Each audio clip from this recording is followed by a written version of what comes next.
Hey, welcome back to ScreenCrush, and today is a day of mourning. Today, the DCEU is dead. Finally? Finally? What do you mean? You don't like the DCEU? Oh no, DCEU is great. Everybody's talking about it being dead all the time, and I'm just ready to get it over with. Okay, right. So I want to break down this whole reveal and what it means for the future of DC movies and how exactly we got here. Later in this video, I'll be joined by our friend Colton Ogburn to discuss the massive shakeup in the world of DC movies. And also, I'm going to explain how, in a weird roundabout way, it was the Suicide Squad that killed the DCEU. Wait, no, it was Disney that killed the DCEU. Actually, no, wait, that's not right either. Roseanne actually killed the DCEU. Now, said you right now? How'd she do that? Well, I'm happy to explain, but first, let's talk about the final nail in the DCEU coffin. Last night, James Gunn, the new co-chairman and CEO of DC Studios, tweeted the following. Peter, that's Peter Safran, his co-CEO, and I have a DC slate ready to go, which we couldn't be more over the moon about. We'll be able to share some exciting information about our first projects at the beginning of the new year. Among those on the slate is Superman. In the initial stages, our story will be focusing on an earlier part of Superman's life, so the character will not be played by Henry Cavill. But we just had a great meeting with Henry and we're big fans, and we talked about a number of exciting possibilities to work together in the future. We then heard from the Man of Steel himself, Henry Cavill, who had this to say. I just had a meeting with James Gunn and Peter Safran, and it's sad news, everyone. I will not, after all, be returning as Superman. After being told by the studio to announce my return back in October, prior to their hire, this news isn't the easiest, but that's life. The changing of the guard is something that happens. I respect that. James and Peter have a universe to build. I wish them and all involved with the new universe the best of luck and the happiest of fortunes. For those who have been by my side through the years, we can mourn for a bit, but then we must remember, Superman is still around. Everything he stands for still exists, and the examples he sets for us are still there. My turn to wear the cape has passed, but what Superman stands for never will. It's been a fun ride with you all, onwards and upwards. Now, this of course is following last week's reports regarding shakeups at the DC movie universe, and that all started with a report regarding the cancellation of Patty Jenkins and Gal Gadot's Wonder Woman 3. Now, some fans have speculated that the DC Extended Universe may simply undergo a semi-reboot, where we'd see more of a shift in overall tone rather than a complete relaunch of the franchise. I mean, we just saw Cavill return as Superman in Black Adam, and he made this big announcement that he was officially back as the character. Granted, that was right before James Gunn and Peter Safran were put in charge. But then we've also gotten a DCEU show in Peacemaker that is getting a second season. And this show was created by James Gunn, so you'd think that he'd want to keep that part of his universe. Not to mention, we still have DCEU movies filmed yet to release, like Aquaman 2, Shazam 2, and of course the always troubled Flashpoint starring Ezra Miller. Dostoevsky. And that movie could actually be used to relaunch this entire universe, but I'll talk about that in just a minute. First, let's jump over to Colton. Now, Colton, you've heard all the news about Cavill being out as Superman, basically confirming that the DCEU, as we know it, is dead, and that James Gunn will be giving us a full reboot for his DC universe. What are you thinking about all this? You know, I just kind of feel bad for Henry Cavill. I mean, he's out, and then he's in, and it's like this big deal that he's back in, and now he's out again. It's just been like this emotional roller coaster, I would imagine, for him, because we know the connection that he has to this character. And you know, I'm not the biggest like DCEU fan. Most of their films are just not that good, but they do have like some really good actors in there. Ben Affleck is like probably the best Batman we've seen on screen. Henry Cavill is Superman. Great. I know we disagree on Man of Steel. I love Man of Steel, thought he was great, and really look forward. I was looking forward to more Henry Cavill Superman. And I thought it was possible that they could just like semi-reboot the DCEU. I thought that they could just kind of like rebrand it, do a massive tone shift, but then like still keep on Henry Cavill as Superman, maybe even bring back Ben Affleck as Batman. I've actually been working on a video, you know this, for the channel talking about could Batfleck return, and we've had to make all these constant edits to it with all of this news coming out.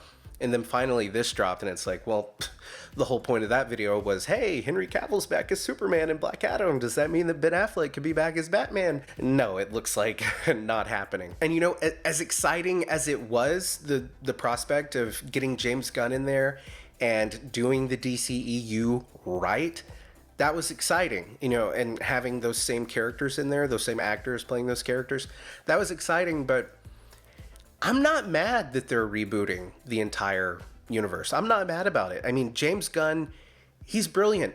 And I have full faith that he can turn the DCU, is what they're calling it now, into something just truly awesome. And if he feels like he needs to just start from scratch, just completely start over, then I trust him that that's the right move. Now, as far as what this means for The Rock's Black Adam going forward, I mean, he did say in a lot of interviews that the hierarchy of the DC universe is about to change. I don't think this is what he had in mind for the hierarchy changing. And like you mentioned with Peacemaker, I love Peacemaker, and James Gunn made Peacemaker. He made The Suicide Squad, one of the best, if not the best, DCEU movie. And then he made Peacemaker, which, stemmed off of that. And there's a second season, like you said, of Peacemaker coming. So I'm wondering, is that done? And, his wife is in that show as well. She's great in that show. But is that done? Or are they going to kind of like Deadpool it and have the Peacemaker cast be like the sole surviving set of characters that actually get to transfer from the DCEU over to the DCU? I'm wondering if they'll like do like a meta, like multiversal type thing. Will they pretend that the first season wasn't in the DCEU? I'm not really sure how you do that with like Amanda Waller being in there. I did want to say though that I do think that Jason Momoa, I think he's going to be playing Lobo. And I know a lot of people are thinking that. He said in an interview not too long ago that he had a meeting with James Gunn. And he said he was like really excited and that his dream was about to come true. This dream that he'd had for a long time was about to come true under James Gunn. So I think that he's going to be switching over from playing Aquaman to playing Lobo. So that has me wondering, what other DC character might Henry Cavill be playing? Does he make the switch over to Marvel? But I want to throw it back to you, Ryan. Tell me more about how the Suicide Squad, but actually Roseanne Barr killed the DCEU. All right, Colton, those are some great points. Thanks very much. Hey, what were you saying earlier about like Roseanne or something? Okay, well look, this is more of a history lesson, but James Gunn came up in the industry by making like horror, more kind of raunchy stuff. I mean, he directed a film for Trauma, for God's sake. So back when he was trying to be edgy, he made some tweets that tried to make a joke about child molestation. It's all really gross, so I'll leave it up to you if you want to read it. So when Marvel hired James Gunn to helm the Guardians of the Galaxy franchise, he acknowledged those tweets, even apologized for them, and he maybe even deleted them, I'm not sure. Now, the thing is that Gunn has also always been very vocal about his political views. He's very anti-Trump. So in 2018, people on the right found those old gross tweets and started to recirculate them, putting pressure on Disney to fire James Gunn. But he already apologized for the tweets. Yes, but at the time, that didn't matter because Disney, which owns ABC, had just fired a pro-Trump personality, Roseanne, for some pretty vile tweets that she had made. So they wanted to appear fair and balanced. Oh, but what does that got to do with the DCEU? Well, this is right after Warner Brothers was parting ways with Zack Snyder's vision of the franchise. Remember, this happened just a few months after the Justice League was released in late 2017. So Warner's wanted a fresh take on their material, so they hired James Gunn to make a sequel to the poorly received Suicide Squad film from 2016. So James Gunn went all in for DC, signing on to not only make the Suicide Squad, but also to create a spin-off series for HBO Max. Now, the Suicide Squad was critically acclaimed. It's humor. Nom nom? Really? That is what you're thinking about right now? It's violence. We can't actually cut away because that scene is so violent, so we can't show the clip because of demonetization. And of course, the movie had a lovable misfit heart. Rats are the lowliest and most despised of all creatures, my love. They have purpose.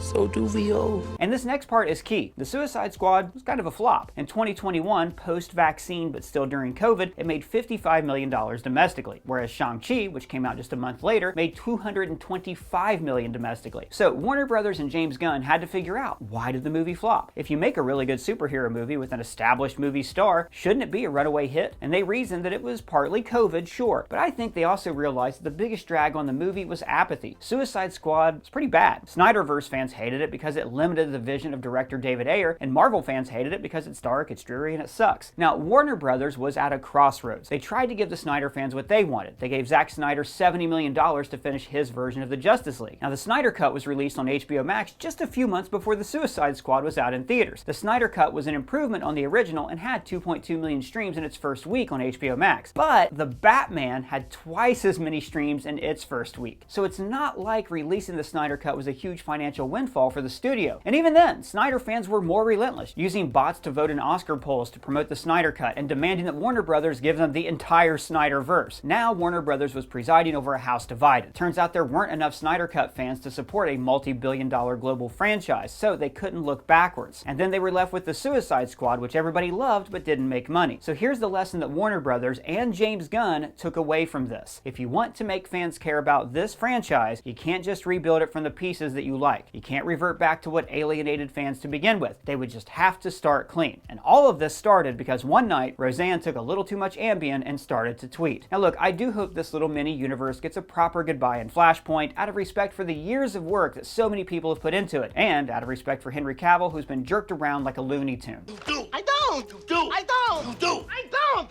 You don't. I do. All right, Colton, thanks again for your take. And guys, we want to hear from you. Do you think the DCEU should be saved? Do you think James Gunn should be fired? Are you looking forward to his reboot? Let us know in the comments below or at either of us on Twitter. And if it's your first time here, please subscribe and smash that bell for alerts. For ScreenCrush, I'm Ryan Airy.